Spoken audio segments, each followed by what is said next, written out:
Kita jumpa lagi dalam podcast Sialah. Seperti biasa, Abang ngumpulin anak-anak generasi muda. Karena memang podcast ini bertujuan untuk menyuarakan pendapat, opini generasi muda tentang berbagai macam hal yang menyangkut situasi masyarakat kita sekarang ini. Kita tahu bahwa generasi muda yang jumlahnya banyak itu sangat menggiurkan, apalagi bagi kalangan-kalangan tertentu yang membutuhkan suara anak muda. Oleh karena itulah dengan berbagai macam cara mereka berusaha untuk meraih dukungan dari generasi muda dengan berbagai macam cara mereka masing-masing. Dan kadang-kadang nih yang jadi anak muda ini suka kurang kritis, main ikut saja ya, karena mungkin jiwa avanturirnya anak muda ya. Sehingga kadang-kadang keikutsertaan mereka itu tanpa ada perhitungan, seringkali malah menyentuh wilayah-wilayah yang berbahaya. Nah, ini tentu bagi saya seorang pendidik, ini suatu hal yang memprihatinkan. Saya nggak mau dong kalau anak-anak didik saya menjadi korban yang berusaha untuk meraih dukungan, tapi kemudian mengorbankan anak-anak didik saya. Makanya saya kumpulkan, kebetulan ada 3 orang nih. Nanti saya akan minta mereka memperkenalkan diri, siapa namanya, terus kemudian dari fakultas apa, dan semester berapa sekarang ya. Nanti kita akan tanya apa pendapat mereka tentang berbagai macam dengungan-dengungan yang sekarang ini begitu heboh di media sosial. Macam-macam cara, macam-macam omongan ya, semua dikemukakan. Dan ini besar pengaruhnya karena kita tahu bahwa tahun 98 itu penggerak utamanya adalah anak muda, generasi muda. Penggerak utamanya adalah para mahasiswa yang dulu sempat menduduki gedung DPR MPR, bahkan sampai akhirnya pemerintah ini tuh jatuh. Jadi kita nggak mau kalau hal itu menjadi suatu presiden yang buruk. Iseng-iseng generasi muda yang dijadikan alat, sehingga anak muda itu nggak tahu apa-apa, kemudian menjadi korban. Oke, sebelum kita mulai ngomong lebih jauh, mulai dari Najila, silakan memperkenalkan diri kita. Perkenalkan, nama saya Najila Ini dari Fakultas Ekonomi dan Bisnis, jurusan Manajemen. Oke, berikutnya. Perkenalkan, nama saya Sinta Mustika di Fakultas Ekonomi dan Bisnis, jurusan Manajemen, prodi Pemasaran. Oke, terakhir. Perkenalkan, nama saya Devi Listiawati dari Fakultas Ekonomi Manajemen semester 8. Oke, ini tiga-tiganya dari semester 8. Tiga-tiganya juga sama dengan temannya yang sebelumnya, yang Abang undang juga sudah menyelesaikan sidang skripsi dan sekarang sedang deg-degan nungguin hasil yudisium, sedang deg-degan nungguin juga dapat IPK berapa hasil akhirnya, termasuk juga deg-degan nanti setelah lulus mau kemana. Udah lulus kemudian deg-degan kapan dilamar. Macam-macam deg-degan terus nih. Nah, setiap detik penuh dengan deg-degan terus ya. Ya itulah hidup manusia, selalu penuh permasalahan, ya kan? Makanya menjadi suatu topik yang enak kalau kita membicarakan apa masalah-masalahnya. Baik, satu pertanyaan pertama yang ingin saya sampaikan. Bisa ditanya, apa bisa dijawab oleh satu persatu, mungkin saja pendapatnya beda. Oke, pertanyaan pertama itu, barangkali Anda ini pastinya kan punya WhatsApp ya, punya aplikasi WhatsApp, dan di situ banyak juga WhatsApp grup, WA grup, yang mungkin isinya ya keluarga, yang mungkin isinya teman, ya macam-macam lah. Pastinya tuh suka ada tuh postingan-postingan yang aneh-aneh, postingan-postingan yang mengajak yang enggak atau informasi yang macam-macam. Oke, kira-kira pendapat Anda tuh bagaimana terhadap postingan-postingan yang seperti itu? Ngomong-ngomong, Anda jangan tegang dong, kelihatannya kayak lagi di sidang ini, santai aja. Ini kita lagi bukan sidang nih, ketawa-ketawa aja gitu. Santai aja. Oke. Dari ini. Sidang udah lewat, tinggal nungguin lamaran aja ya. Nggak usah mikirin sidang lagi. Nah, silakan. Kalau menurut saya sih, kalau berita-berita yang disebarkan di via WA itu, kalau belum terbukti kebenarannya, saya abaikan aja. Paling nggak dibaca, tetap dibaca. Cuman kayak ya udah cukup tahu aja, nggak perlu disebarluaskan yang lain gitu. Tapi ada usaha untuk mengetahui apakah itu memang real atau cuma hoax atau alah baca-baca aja. Ada sih kayaknya pengen tahu nih sebenarnya berita benar atau bohong gitu kan. Dan saya mungkin nyari tahu ke artikel-artikel yang ada di Google untuk mengetahui kebenarannya. Kalau misalnya emang beritanya benar, ya udah saya tahu aja gitu. Kalau saya sebarkan takutnya malah jadi hoax atau apa gitu kan. Orang-orang kan Tahu katanya benar tadi. iya kan, tapi biarkan yang lain aja yang menyebarkan. Kalau saya mah jadi pendengar aja gitu. Pembaca aja. Pembaca. Silent reader. Iya. Oke. Cinta gimana kalau dengerin kalau baca seperti itu? Ayo kita demo tanggal 16 Cinta.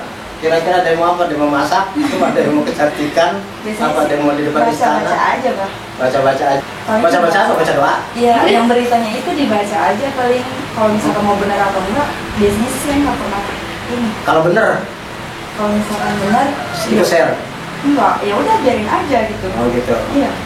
Kira-kira terpengaruh nggak? Apa jadi ikut marah gara-gara baca isinya politik yang pemerintah begini, terus kamu jadi ikut emosi gitu? Emosi nggak? Enggak, burama? Iya. Saya orangnya cuek. Oh, cuek. Oke, Devi gimana Devi? Ini jarang barangkali Devi senang politik.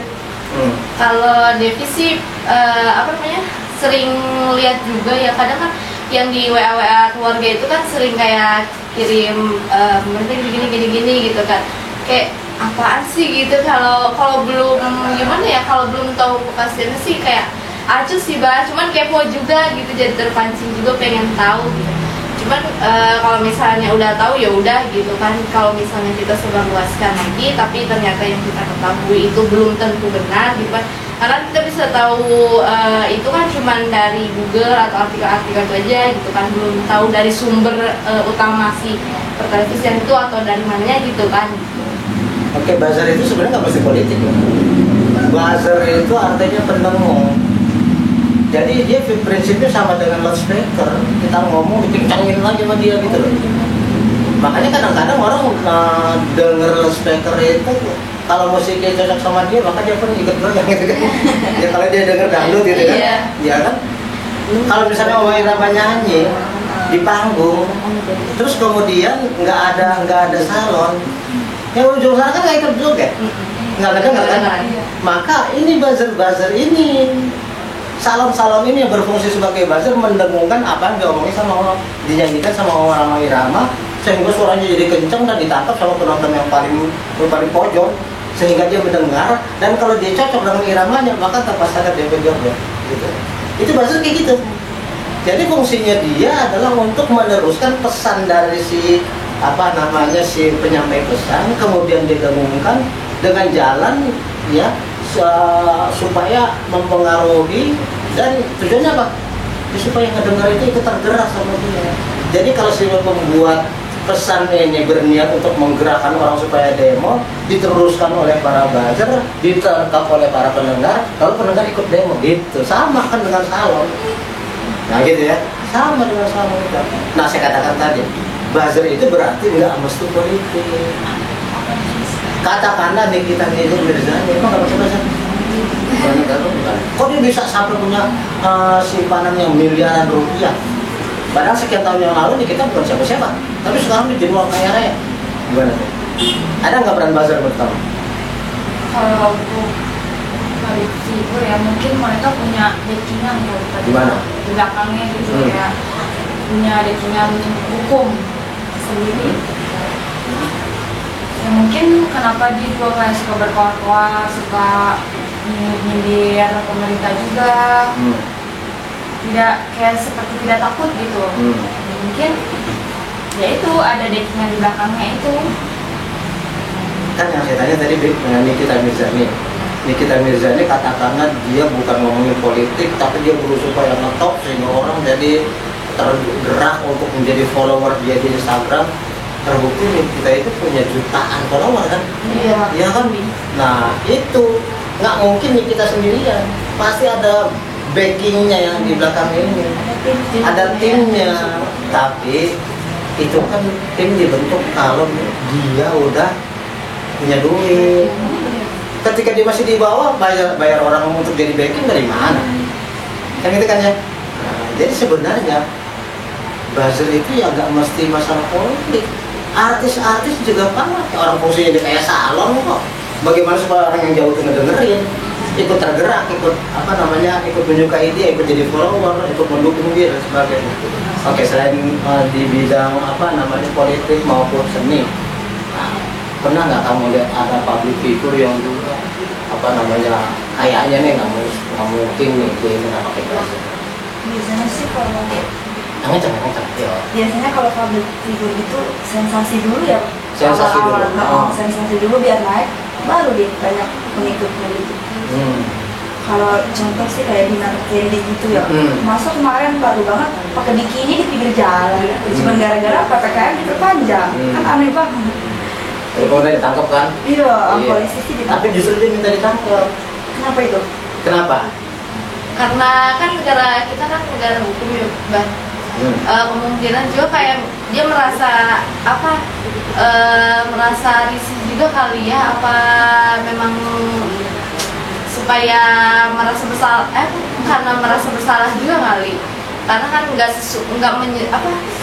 sesuai dengan tempat dia tinggal gitu kan negara kita negara hukum gitu. Kalau misalnya dia mau pakai kayak gitu di Bali atau di mana yang tempat menyesuaikan itu, mungkin fan-fan aja buat dia gitu, tapi dia juga merasa bersalah mungkin, entah dia karena dia nggak sadar atau ada tuntutan atau apa, kita kan juga tidak tahu gitu. Kita kan taunya hanya dia melakukan apa yang dia mau aja gitu.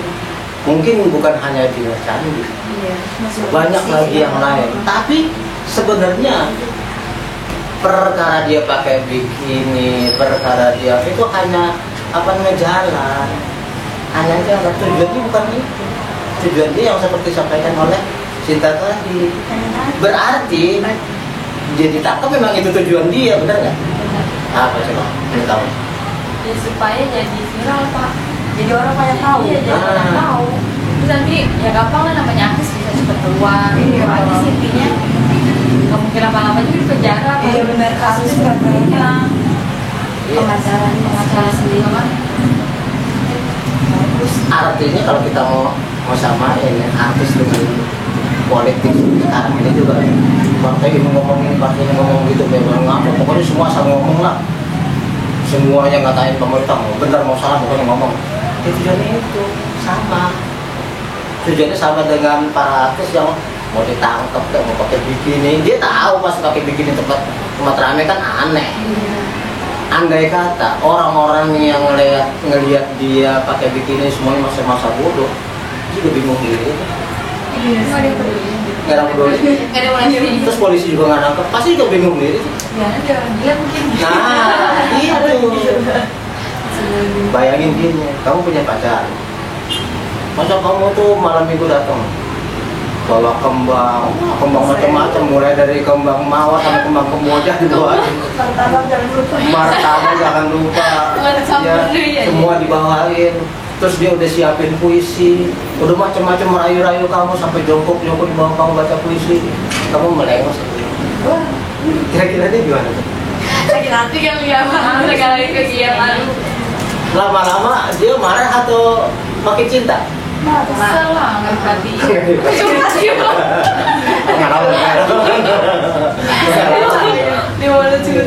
Di artis sama gitu ya.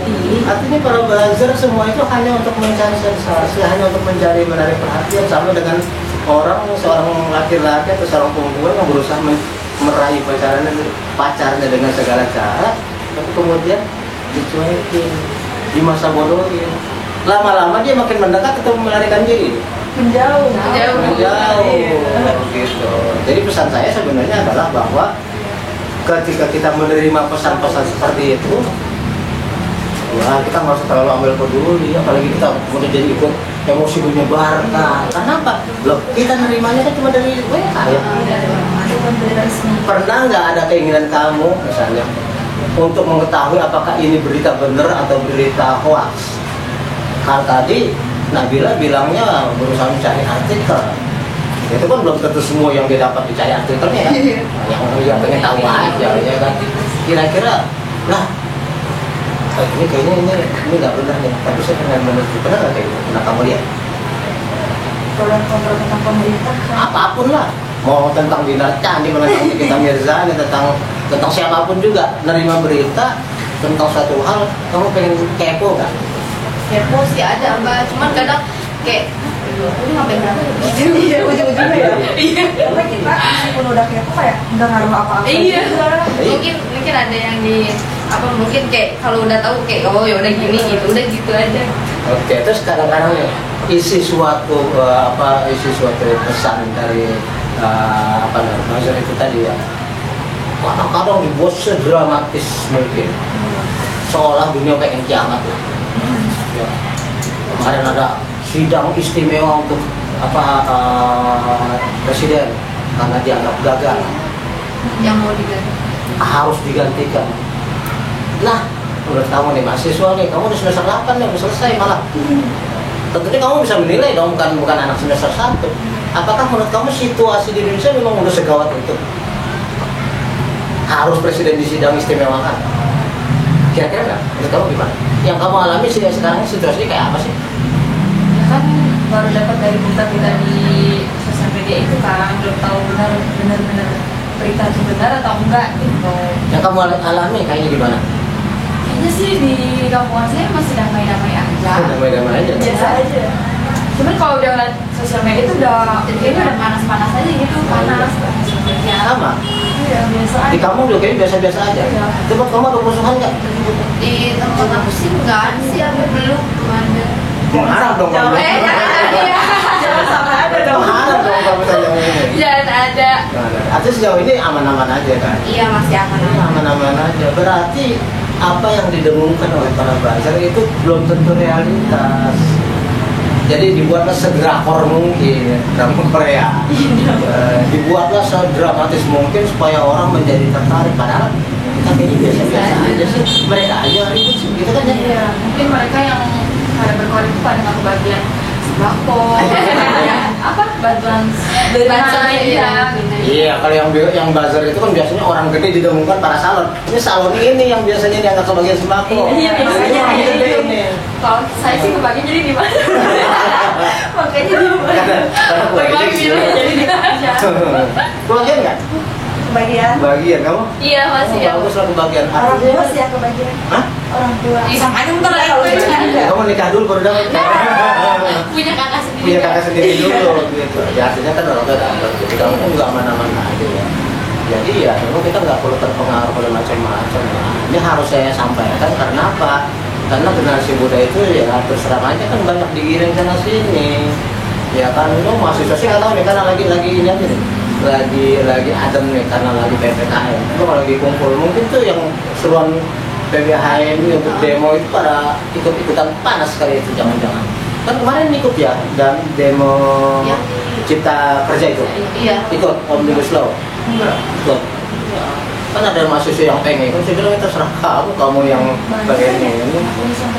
Pertanyaannya mereka ngerti masalahnya. ya belum tentu ngerti ya ikut-ikut sama Iya, baca nggak undang-undang?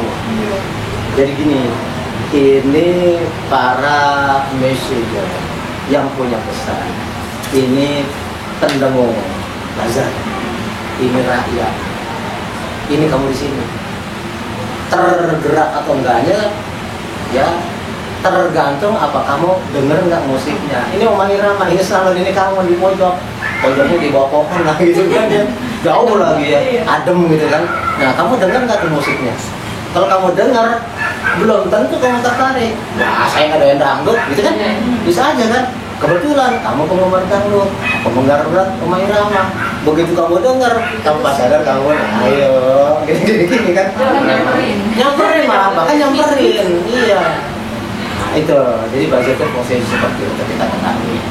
Jadi pesan saya adalah bahwa ketika kita mengalami seperti yang akan dilakukan dalam pengaruh, kita cari apa ya? Bukan cari selamat, Ya kita ngapain jadi korban? Itu aja ngapain jadi korban. Kita boleh berkorban kalau kita tahu masalah. Iya. Kalau kita nggak tahu masalah kemudian jadiin kambing apa ya, korban doang.